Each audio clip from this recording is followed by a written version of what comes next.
Well, let me know if you've heard this one before. Hi, I'm Jay, and I'd like to talk to you about Jessica Cohen's translation of David Grossman's novel, A Horse Walks into a Bar.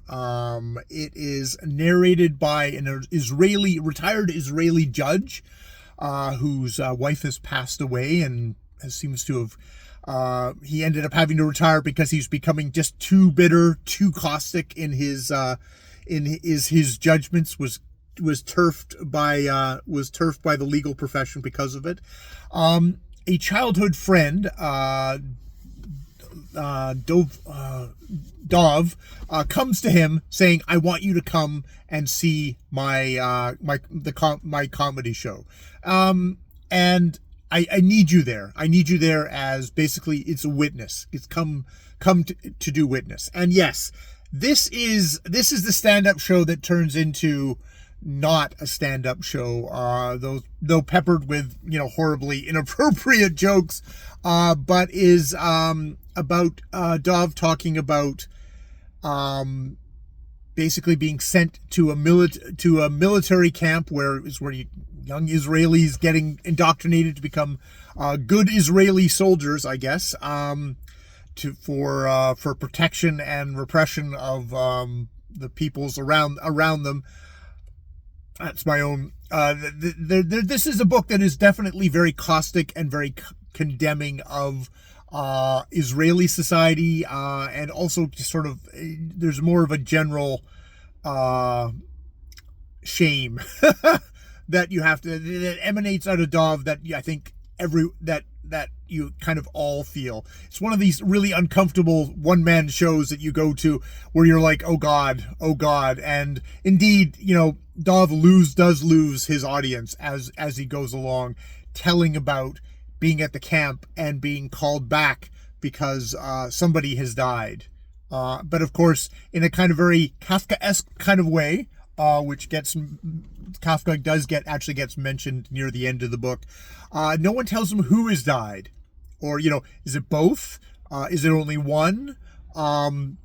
He makes a point of he's got his two parents, a mother who has gotten through the Shoah and seems deeply traumatized by it.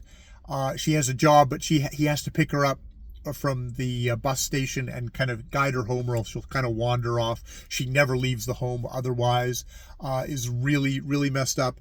A abusive tailor father who is very kind of abusive to him, kind of battering at him. He's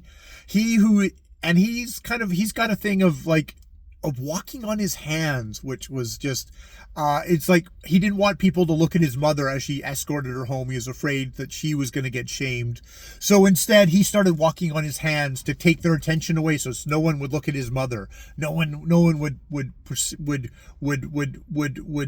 put their eyes on her, and so he did this until his father basically threatened to kill him if he continued, because he's going to bring shame doing that sort of thing.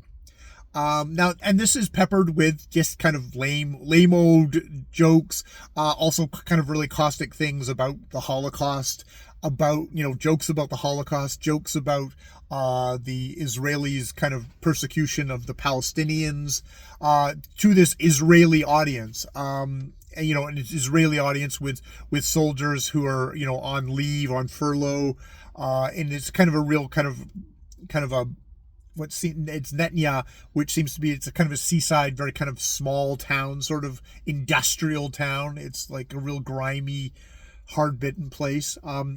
Throughout the novel, as the judge is narrating it, you get the sense of there are other people in this audience. One that we very specifically, a small person, a woman, who is someone says no, you're lying. You were a good boy. You're a good boy, and shaking her head and disagreeing with him as he runs down about what a shit he was, how terrible he was.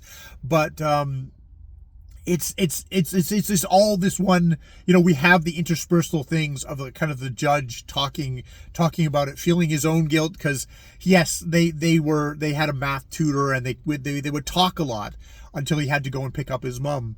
But then when they are at the military camp, he quickly sussed out that, you know, that Dov was getting horribly bullied, and it's like, oh, if I stick up for him, I'll become one of the bullied ones. So he just pretended he didn't know him, and abandoned him. And there's this sort of his own there's the judge's guilt for what he did, while Dov is working over kind of his guilt of what he did, of his shortcomings, it's a very kind of Kafkaesque, like, oh my God, like, you know, guilt over hoping one parent was dead or over the other, guilt over just basically kind of doing a calculus, of kind of a real grimy calculus, which just is like, it's poisoned his entire life. It's poisoned how he's had with relationships he's had. He's apparently had many children with many wives, and you get the sense that there's many wives and many children in that audience who he is doing this kind of final kind of I don't know if he's trying to exculpate himself, but he's explaining himself, he's witnessing himself. But also this kind of getting into, yes, like, you know, we are children of the people who went through the Holocaust.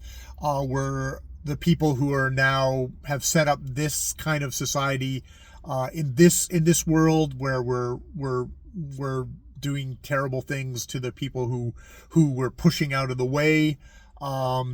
You know, that kind of stuff. I think I found by the end I was getting a bit worn down, and it's funny. Dov himself has this kind of like energy to kind of whip up the crowd, and that kind of kept me going as well, reading this until the end, as we find is not doing well. This is going to be probably his last show. That winding down at the end. So I don't, you know, it's I don't know if you're expecting a climax at the end. You're expecting, I don't know what I was expecting. I enjoyed it.